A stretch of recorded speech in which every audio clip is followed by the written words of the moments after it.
Hi friends, welcome back to my YouTube channel. അങ്ങനെ 1.5 മാസത്തിന് ശേഷം വീണ്ടും ഒരു ഹോസ്പിറ്റൽ ബ്ലോഗുമായിട്ടാണ് ഞാൻ വന്നിരിക്കുന്നത്. അപ്പോൾ 2 പേർക്കും പനി പിടിച്ചിട്ടുണ്ട്.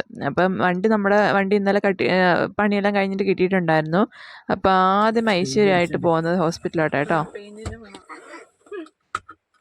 എത്ര ദിവസമായി നമ്മുടെ വണ്ടി കയറിയിട്ടോ?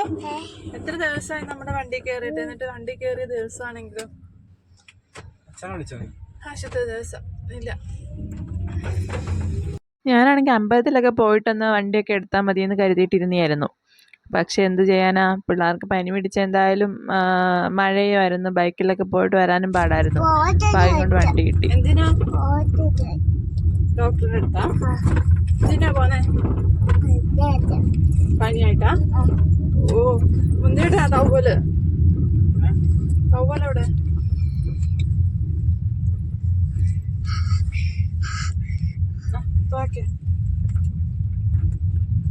അടയ്ക്കട.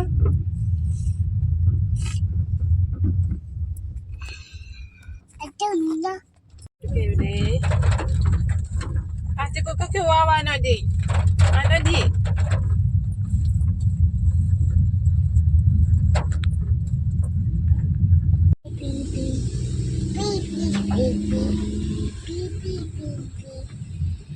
ഇവിടെയൊക്കെ നല്ല വെള്ളമുണ്ട്. അവൾക്കാണെങ്കിൽ മൂക്കൊലിപ്പുണ്ട് കേട്ടോ. മൂക്കൊലിപ്പും ചെറിയ ചുമയും തുടങ്ങിയിട്ടില്ല. പക്ഷെ എന്തായാലും അവൾക്ക് ചുമയിൽ അവസാനിക്കത്തുള്ളൂ എന്ന് എനിക്കറിയായിരുന്നു. പിന്നെ അവനാണെങ്കിൽ രാത്രി ചൂടും ഉണ്ടായിരുന്നു. പാരസിറ്റമോൾ ആണ് കിട്ടുമെന്ന് വിചാരിച്ച് ഞങ്ങൾ അടുത്തൊരു ഹോസ്പിറ്റലാണ് പോകുന്നത് കേട്ടോ. പീച്ചങ്കോട് ആശുപത്രി, ജനറൽ ആശുപത്രിയിലാണ് ഞങ്ങൾ പോകുന്നത്. അപ്പം പനിയുടെ ജലദോഷത്തിന് മരുന്ന് വാങ്ങിച്ചിട്ട് വരാമല്ലോ എന്ന് കരുതിയിട്ട് പോയതാണ്. പിന്നെയെന്ന് പറഞ്ഞാൽ ഞങ്ങളെ ഹോസ്പിറ്റലിൽ കൊണ്ട് കാണിച്ചിട്ട് തിരിച്ച് വീട്ടിൽ കൊണ്ട് വിട്ടിട്ടാണ് കേട്ടോ ഏട്ടന് ഓഫീസിൽ പോകാൻ വേണ്ടിയിട്ട്. അപ്പം ഞങ്ങൾ ദാണ്ട് എത്താനായിട്ടുണ്ട്. അടുത്ത് തന്നെ ഹോസ്പിറ്റൽ, ഒരു 10 മിനിറ്റ് ദൂരമുള്ളൂ കേട്ടോ നമ്മുടെ വീട്ടിൻ്റെ അവിടെ നിന്ന്. അപ്പോൾ ഞങ്ങൾ ദാണ്ട് അതുമല്ല, നമ്മൾ ഇറങ്ങിയപ്പോഴേ പെരുമഴയും. പിന്നെ ബേബി സീറ്റ് ഒന്നും ഫിറ്റ് ചെയ്യാത്തതുകൊണ്ട് ഞാനും മോനും ഇവളിവിടെ പുറകിലായിരുന്നു കേട്ടോ. ഇവള് കുറച്ച് കഴിയുമ്പോൾ അങ്ങോട്ടങ്ങ് ചാടും. അവളെ നോക്കണ്ട, അവൾക്ക് ഫ്രണ്ടിലിരിക്കണമല്ലോ. പിന്നെ ഇപ്പം പോയിട്ട് വരാൻ പിന്നെ അഗിയാണ് കാർ എടുക്കുകയാണെങ്കിൽ ബുദ്ധിമുട്ടാണല്ലോ എന്ന് കരുതിയിട്ട് ഏട്ടാ ഫിറ്റ് ചെയ്യാൻ ഞങ്ങൾ ഹോസ്പിറ്റലിലെത്തി കേട്ടോ. ഹോസ്പിറ്റലിലെത്തിയിട്ട് കുടയൊക്കെ എടുത്തിട്ടുണ്ടായിരുന്നു. അപ്പോൾ ഹോസ്പിറ്റലിലെത്തിയാണ്ട് അവിടുന്ന് OP ചീട്ട് എഴുതാൻ വേണ്ടിയിട്ട് ഏട്ടൻ നിൽക്കുക. ഇപ്പോഴും പണ്ട് ഞങ്ങളുടെ കൊച്ചിലെയും ഇതുപോലെ തന്നെ OP ചീറ്റും 10 വയസ്സ് താഴെയുള്ള പിള്ളേർക്ക് എനിക്കൊന്ന് പൈസ വേണ്ടായിരുന്നു കേട്ടോ. ഇവിടെയും അത് തന്നെ പൈസ കൊടുക്കണ്ട, അല്ലെങ്കിൽ 5 രൂപ ആവത്തുള്ളൂ, അതും കൊടുക്കണ്ട കുഞ്ഞു പിള്ളേർക്ക്. അപ്പോൾ അതുകൊണ്ട് 2 പേരുടെയും പേരിൽ ചീട്ടൊക്കെ എഴുതിയിട്ട് ഞങ്ങൾ അവിടെ പോയി ക്യൂ നിന്ന് കേട്ടോ. ഇവിടെ 2-3 ഡോക്ടർമാർ ഒന്നിച്ചിരിക്കും കേട്ടോ, ഇങ്ങനെ നിരന്നിട്ട്. പക്ഷെ സാധാരണ ഓരോ റൂം വീതം കൊടുക്കണ്ടേ. ഇതാണെങ്കിൽ ഒറ്റൊരു ഹാളിലായിട്ട് ഇവർ 3 പേര്, അവർക്ക് ബെഞ്ചല്ല മേശയും കസേരയും കൊടുത്തിട്ട് അവരവിടെ ഇരുത്തിയേക്കുക.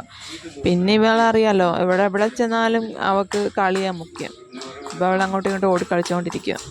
അപ്പം ഞാനും കാശികളാണെങ്കിൽ അവിടെ ഒരു കസേര ഇരുന്ന് കേട്ടോ. അവനാണെങ്കിൽ ചൂടുണ്ട്, അതിൻ്റേതായിട്ടൊരു ബുദ്ധിമുട്ടുണ്ട് കേട്ടോ. അവനങ്ങനെ അസുഖമൊന്നും ഇതുവരെ വന്നിട്ടില്ലാത്തതാണ്. വേറെ കുഴപ്പമൊന്നുമില്ല, ചൂട്. ഇവളിങ്ങനെ ഓടിയും ചടയൊക്കെ ചെയ്യുമ്പോൾ പേടിയാട്ടോ ശരിക്കും പറഞ്ഞാൽ. കാരണം ഇവൾക്ക് പനി വന്നു കഴിഞ്ഞാൽ പിന്നെ ചുമയായി കഴിഞ്ഞാൽ പിന്നെ അവളെ പിടിച്ചാൽ കിട്ടത്തില്ല. അറിയാമല്ലോ, കഴിഞ്ഞ പ്രാവശ്യം ഹോസ്പിറ്റൽ ബ്ലോഗ് കണ്ടവർക്കൊക്കെ അറിയായിരിക്കും. അവൾക്ക് ശ്വാസം മുട്ടൽ, അങ്ങനെ വിമ്മിഷ്ടത്തിന് പ്രശ്നമുള്ളതുകൊണ്ട് ഭയങ്കര പേടി ഞങ്ങൾക്ക് കേട്ടോ. അതുകൊണ്ട് പനി വരാൻ ഞാൻ മാക്സിമം, ഇവിടെ എല്ലാവർക്കും വൈറൽ ഫീവർ വന്നിട്ടും ഇവളെ ഞാൻ പൊത്തിപ്പിടിച്ചുകൊണ്ടിരുന്നിട്ട് പോലും ഇവൾക്ക് ആ സമയത്തൊന്നും പനി വരാതെ ഇപ്പോൾ ഒരു ജലദോഷം കയറി പിടിച്ചതാണ് കേട്ടോ.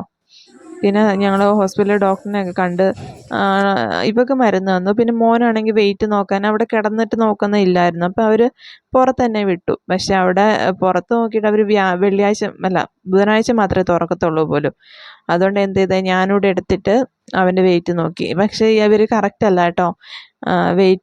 മോടെ വെയിറ്റ് എടുത്തതും കറക്റ്റ് അല്ല, മോൻ്റെ വെയിറ്റ് എടുത്തതും കറക്റ്റ് അല്ല കേട്ടോ. പിന്നെ എന്തെങ്കിലും ആവട്ടെ എന്ന് പറഞ്ഞാൽ ആകെ ഒരു പാരസിറ്റമോളിൻ്റെ മരുന്ന് തന്നിട്ട് ഞങ്ങളെ വിട്ടേത് കേട്ടോ. മോക്ക് പിന്നെ സിട്രസിൻ്റെ ഒരു മരുന്നു. ഞങ്ങളാണ് വണ്ടി കയറി ഇരിക്കുക. എന്നിട്ട് ഇങ്ങനെ മൂളിക്കൊണ്ടിരിക്കുക, ചൂട്.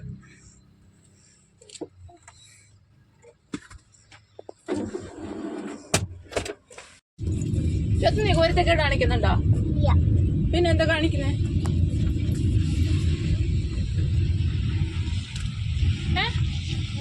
കുരുത്തക്കേട് കാണിക്കുന്നുണ്ടോന്ന്? അവിടെ ഇരിക്ക, വീഴാതെ അവിടെ ഇരിക്കടാ. നമ്മുടെ മോള് പഞ്ഞക്കേക്കുന്ന കുഞ്ഞാണോ? രാവിലെ അപ്പം ഞങ്ങൾ 2 ഇഡ്ഡലിയൊക്കെ കഴിച്ചിട്ട് ഇറങ്ങിയതായിരുന്നു കേട്ടോ. മോൾക്കും കൊടുത്തിട്ട് ഇറങ്ങിയത്. പിന്നെ അപ്പോഴത്തേനും ഒരു 11:30 12 മണി ആയിട്ടുണ്ടായിരുന്നു. അപ്പോഴത്തേനും വിശപ്പായിട്ടുണ്ടായിരുന്നു കേട്ടോ. പിന്നെ ഏട്ടൻ പറഞ്ഞെങ്കിൽ നമുക്ക് കഴിച്ചിട്ട് പോകാം. അന്ന് അത്തം ഒന്നായിരുന്നു കേട്ടോ. ഒന്ന് അത്തമായിരുന്നു. അപ്പോൾ അവിടെ കണ്ട അത്തപ്പൂക്കളമൊക്കെ ഇട്ടേക്കുന്നത്. ഇവിടെ വയനാട്ടിലൊക്കെ റെയറായിട്ട് ഞാൻ ഇങ്ങനെ അത്തപ്പൂക്കളമൊക്കെ ഇട്ടേക്കുന്നത് കാണുന്നത് കേട്ടോ, അത്തം മുതലൊക്കെ. അപ്പോൾ ആ ഹോട്ടലിൻ്റെ ഫ്രണ്ടിൽ ഇട്ടിട്ടുണ്ടായിരുന്നു. അപ്പോൾ ഞങ്ങളാണെങ്കിൽ അവൾക്ക് പൊറോട്ട ഇഷ്ടമാണ്. അപ്പോൾ ഞാൻ കരുതി അതെന്തെങ്കിലും കഴിച്ചോട്ടെ എന്ന് കരുതിയിട്ട് ഞാൻ ഏട്ടനോട് പറഞ്ഞെങ്കിൽ പൊറോട്ട വാങ്ങിക്കാം. പിന്നെ എനിക്ക് ചായയും പറഞ്ഞു കേട്ടോ. അപ്പോൾ ഞാൻ അത് ചായ അതിന് കൊണ്ടുതന്നു. അപ്പം ഞങ്ങൾ ചായ കുടിച്ചു. പിന്നെ പൊറോട്ട നല്ല നല്ല പൊറോട്ടയായിരുന്നു, നല്ല ചൂടോടെ നല്ല സോഫ്റ്റ് പൊറോട്ടയായിരുന്നു കേട്ടോ. അപ്പം ഞങ്ങൾ പൊറോട്ട കഴിച്ചു. പിന്നെ എന്താ മുട്ടക്കറി ആയിരുന്നു. മുട്ടക്കറി ഇത്തിരി ഉപ്പ് കൂടിപ്പോയി, എന്നാലും കുഴപ്പമില്ലായിരുന്നു കേട്ടോ. അപ്പോൾ ഇവളെ ഇരുത്താൻ വേണ്ടിയിട്ട് ഏട്ടനാണെങ്കിൽ കാർട്ടൂൺ വെച്ച് കൊടുത്തിട്ട് അതിന് മേളിൽ കയറ്റി ഇരുത്തി. അല്ലെങ്കിൽ അവളെ അപ്പുറത്ത് റോഡാണല്ലോ, ആ റോഡിലോട്ട് പോകുമെന്ന് പേടിച്ചിട്ട് അങ്ങനെ കയറ്റി ഇരുത്തി കേട്ടോ. അതുകൊണ്ട് പൊറോട്ട വന്നപ്പോൾ ഞങ്ങൾ പൊറോട്ട കഴിക്കുക. മോനാണെങ്കിൽ ഞാൻ ഇങ്ങനെയുള്ള സാധനങ്ങളൊന്നും കൊടുത്തു തുടങ്ങിയിട്ടില്ല കേട്ടോ. എന്തെങ്കിലും ഇഡ്ഡലിയൊക്കെ ഉണ്ടാക്കുവാണെങ്കിൽ കുറച്ച് കൊടുക്കും, ഇച്ചിരി അവന് ടേസ്റ്റ് എല്ലാം പിടിക്കട്ടെ എന്ന് കരുതിയിട്ട്. ഇഡ്ഡലിയോ ദോശ അങ്ങനെയുള്ള സംഭവങ്ങളൊക്കെ കൊടുക്കും. അല്ലാതെ ഇത് മൈദയാണല്ലോ, അതുകൊണ്ട് അതൊന്നും കൊടുക്കത്തില്ല കേട്ടോ. അപ്പോൾ അവളും ഇടയ്ക്ക് പറക്കി കഴിക്കുന്നുണ്ട്, ഏട്ടനും കൊടുക്കുന്നുണ്ട്, ഞാനും ഇടയ്ക്ക് വെച്ചിട്ട് ഇങ്ങനെ കൊടുക്കുന്നുണ്ട് കേട്ടോ. ഞങ്ങൾ കഴിച്ചാൽ കഴിഞ്ഞിട്ട് ഇറങ്ങാൻ വേണ്ടിയിട്ട് പോവാം. അപ്പോൾ ഇവളാണെങ്കിൽ അത്തപ്പൂക്കളം കണ്ടിട്ട് അവളിങ്ങനെ കണ്ടിട്ടേ ഇല്ല. വീട്ടിലാണെങ്കിലും നമ്മൾ തിരുവോണത്തിനത് മാത്രമേ ഞാൻ പോകുമ്പോൾ ഇടത്തുള്ളൂ കേട്ടോ. ഇവിടെ ആണെങ്കിൽ ഇടത്തുമില്ല. ഇവിടെ അത്തപ്പൂക്കളം ഇതുവരെ ഇട്ടിട്ടേ ഇല്ല കേട്ടോ. കാരണം 10 ദിവസം ഇടാൻ പറ്റാത്തതുകൊണ്ട് ഞാൻ ഇടാൻ നിൽക്കത്തില്ല. കാരണം ഞങ്ങൾ തിരുവോണത്തിന് വീട്ടിലാണല്ലോ. അപ്പോൾ അവൾ അതിന് ചവിട്ടാനൊക്കെ പോയിട്ട് ഞാൻ പിടിച്ച് കയറ്റില്ല കേട്ടോ അവളെ. അപ്പോൾ ഏട്ടൻ ആ ചെളിക്കകത്ത് നടക്കുന്നതിന് ചെളിയായിരുന്നു അവിടെ ചെരുപ്പിൽ, അത് ഊരിക്കളഞ്ഞ് അവിടെ നല്ല ബഹളമായിരുന്നു. പിന്നെ ഞാനത് വീണ്ടും ഇട്ട് കൊടുത്തിട്ട് ഞങ്ങൾ വീണ്ടും വീട്ടിലോട്ട് പോകട്ടോ. അപ്പോഴൊന്നും മഴ മാറിയിട്ട് നല്ല പെരും മഴയായിരുന്നു കേട്ടോ.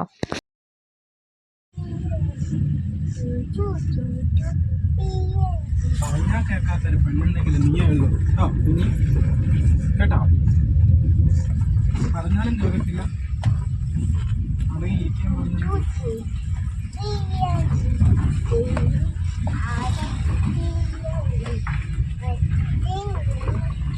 രാത്രി മൊത്തം ഉറങ്ങാണ്ട് അവള് കരച്ചില്ല. ഇപ്പൊ അവൾക്ക് ദൈവത്തിന്റെ പാട്ട്.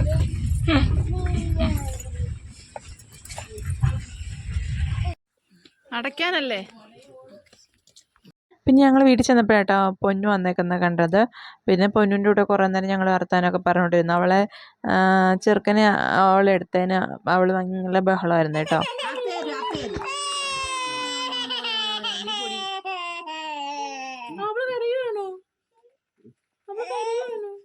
അപ്പം ഞാൻ പറഞ്ഞില്ലേ ജലദോഷത്തിലൊന്നും ഞങ്ങളുടെ കാര്യങ്ങളൊന്നും നിൽക്കത്തില്ല.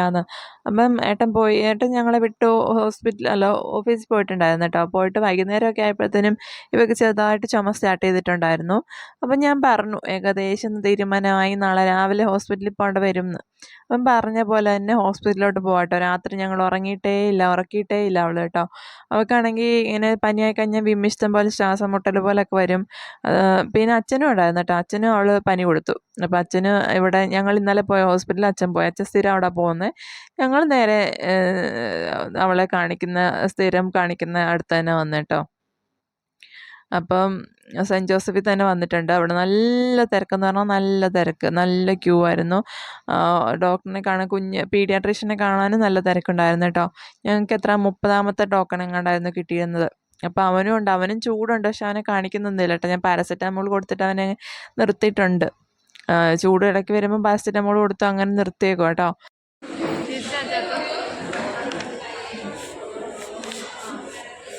എന്താ ശരി. അങ്ങനെ ഞങ്ങൾ ഡോക്ടറിനെ കണ്ടിട്ടോ. ഡോക്ടർ പറഞ്ഞു ഇവക്ക് ഒരു ദിവസത്തെ ചുമയുടെ ഇതൊന്നും അല്ലല്ലോ, നല്ല കുറുകലുണ്ടായിരുന്നു. അപ്പം ഞങ്ങൾക്ക് ആവി പിടിക്കാൻ വേണ്ടിയിട്ട് മരുന്നൊക്കെ തന്നിട്ടോ.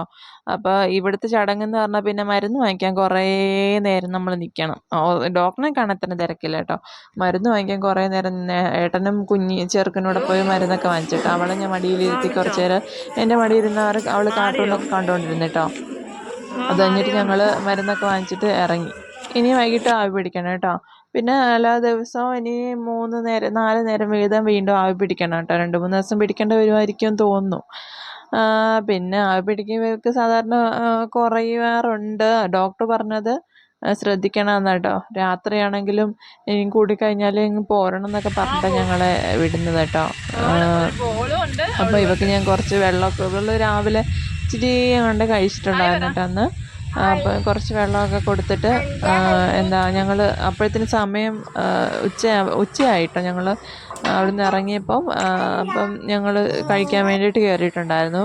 ഏട്ടനാണെങ്കിൽ ബിരിയാണിയാണ് കഴിച്ചത് കേട്ടോ. ഞാനാണെങ്കിൽ ചോറാണ്. എനിക്ക് എവിടെ പോയാലും ചോറാണല്ലോ. അപ്പം ഞാൻ ചോറ്, ഏട്ടൻ ബിരിയാണി കഴിച്ചെന്ന് പറഞ്ഞിട്ട് കാര്യമില്ല കേട്ടോ. ചിക്കനായിരുന്നു. അപ്പം അതിനകത്ത് ചിക്കൻ ഞാനാണ് കഴിച്ചത്. അപ്പോൾ ഞാൻ ചോറും വാങ്ങിച്ച് കഴിച്ചു കേട്ടോ. അപ്പം ഞാൻ ഇവിടെ കൈ കഴുകാൻ വന്നപ്പോൾ ഇങ്ങനെ കണ്ടോ അതിനകത്ത് ഡയലോഗ് എഴുതി വെച്ചേക്കുന്നത്. അത് കണ്ടിട്ട് ഞാൻ ഇങ്ങനെ എടുത്തതാട്ടോ. അവിടുന്ന് ഞാനിങ്ങനെ ഏട്ടനോട് പറഞ്ഞു അവിടുത്തെ പൈപ്പിൽ കൂടെ വെള്ളം വരാൻ എന്ത് പാടാ, ഒറ്റയ്ക്ക് പിള്ളേരെയും കൊണ്ടൊക്കെ പോയിട്ട് വെള്ളം പിടിക്കാൻ ഭയങ്കര പാടാന്ന് പറഞ്ഞിങ്ങനെ നോക്കിയപ്പോൾ സേവ് ദ വാട്ടർ എന്ന് പറഞ്ഞിട്ട് ഇങ്ങനെ ഇങ്ങനെ എഴുതി വെച്ചേക്കുന്നു. അതുകൊണ്ട് ഇവളാണെങ്കിൽ പപ്പടം തിന്നു കേട്ടോ. അവൾക്ക് അവിടുന്ന് ആകെ കുറച്ച് ചോറും ഈ പപ്പടവും അവൾ കഴിച്ചത്. അപ്പോൾ അച്ഛനും അമ്മയ്ക്കും പാഴ്സൽ വാങ്ങിച്ചിട്ടുണ്ടായിരുന്നു. അവൾ അതിനകത്തെ പാഴ്സലിനകത്തെ പപ്പടവും അവൾ കഴിച്ചിട്ടോ. പിന്നെ പരുവ നോക്ക്, മുടി എന്താ അയച്ചു കളഞ്ഞേ?